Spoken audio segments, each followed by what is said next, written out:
میرے عزیز، کچھ لوگ ایسے ہیں جن سے عذاب قبر ہوگا ہی نہیں۔ میرے رسول کریم صلی اللہ تعالی علیہ وسلم نے ارشاد فرمایا کہ جو اللہ کے رستے میں شہید ہو گیا، یہ سنن نسائی میں موجود ہے،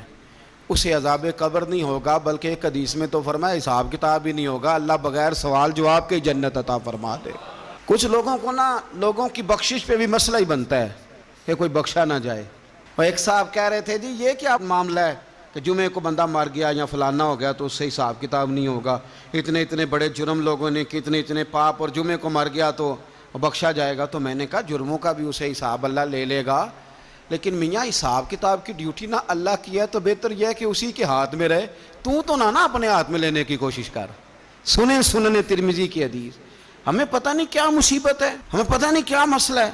ایک جنازے سے میں نکلا، آپ یقین کریں کبھی کبھی کلیجہ پھٹ جاتا ہے۔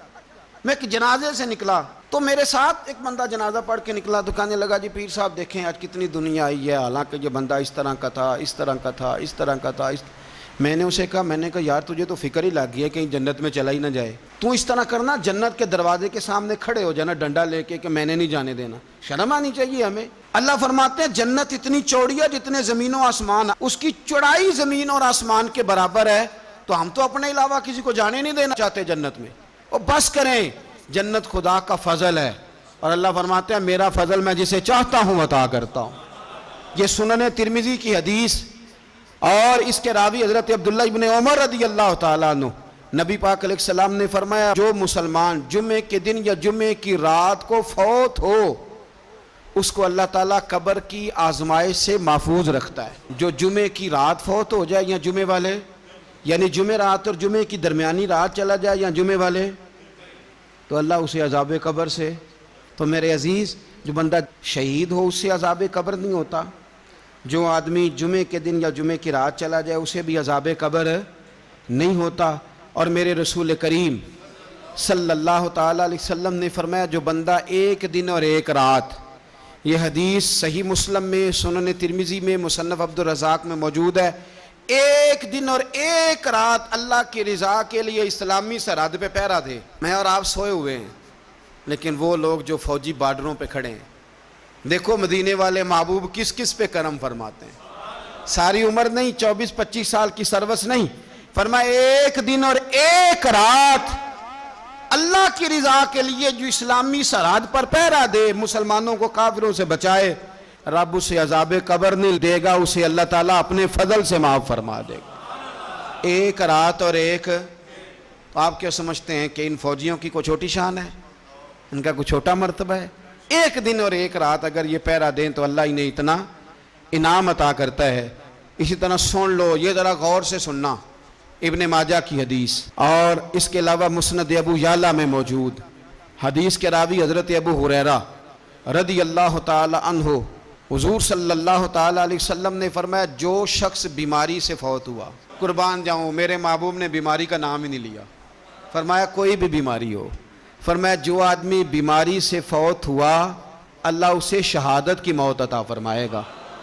اور وہ عذاب قبر سے اور قبر کے امتحان سے بھی محفوظ رہے گا، اور حضور فرماتے ہیں اس کو صبح اور شام جنت کے باغوں میں سے رزق دیا جائے گا۔ جو کسی بھی بیماری سے مرا، یہ لوگ بیماری سے مر رہے ہیں تو لوگوں نے اچھوت سمجھ رہے ہیں، اچھوت، یہ اچھوت نہیں ہے، اس لیے کہ لوارث نہیں، یہ خدا رسول کے ماننے والے ہیں، تم انہیں اچھوت کہہ رہے ہو اور مدینے والے رسول انہیں شہید فرما رہے ہیں۔ حضور نے فرمایا جو بیماری سے مرے شہید ہے، وہ قبر کے عذاب سے محفوظ رہے گا اور جنت کے باغوں میں سے اللہ رزق دے گا۔ لوگ کہتے ہیں دیکھو جی بڑا تنگ ہو کے دنیا سے گیا ہے، تو اس بندے کو بھی عذاب قبر نہیں ہوتا۔ اسی طرح جو بندہ سورہ ملک پڑھتا ہے، سنن ترمذی میں حضرت ابن عباس سے روایت ہے کہ حضور صلی اللہ علیہ وسلم کے ایک صحابی نے ایک جگہ خیمہ لگایا تو وہاں سورہ ملک پڑھنے کی آواز آتی تھی،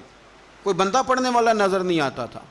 جب حضور کی بارگاہ میں عرض کیا تو فرمایا وہاں قبر تھی اور قبر کے اندر بیٹھ کے میرا صحابی سورہ ملک کی تلاوت کر رہا۔ اگر ہمیں خسرہ نمبر یاد ہو جاتا ہے نا اپنی جگہ کا، اور ہمیں پتہ ہوتا ہے کہ میرے والا حصہ کتنے کروڑ کا ہے، اگر ساری کہانیاں ہمیں یاد ہوتی ہیں تو سورہ ملک بھی ہمیں یاد ہو سکتی ہے۔ موبائل پہ اس کو ریکارڈ کر لیں، پھر اس کو سنیں،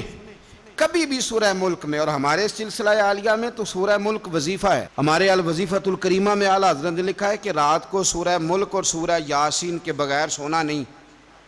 سورہ ملک اتنی شاندار صورت ہے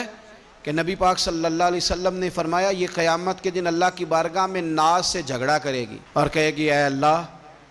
یہاں تو میرے پڑھنے والے کو جنت عطا فرما یا مجھے قرآن پاک سے علیحدہ کر دے۔